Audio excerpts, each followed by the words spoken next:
We're going to do some touch-ups here. Some of these joints popped.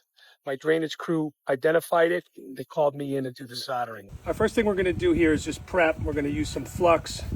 Shane already did a nice job of grinding this out and getting rid of any of the patina on here, so we have some nice shiny copper to adhere to. He used a wire brush, a brass brush for that.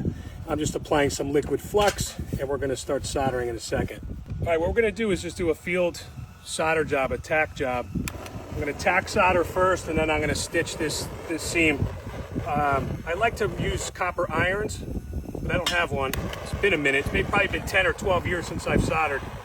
So we'll see if I still have the knack. We're right on the water, so we have a lot of wind to contend with. That starts cooling down what I'm heating up.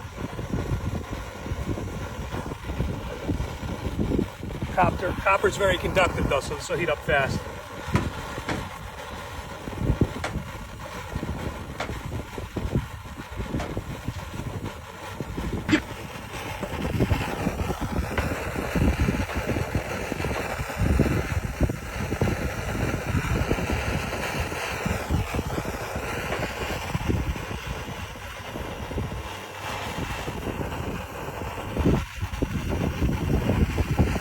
A lot of wind here.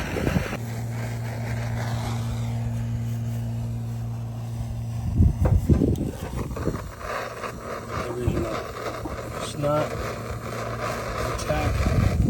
All right, let's get it the other way. Upside.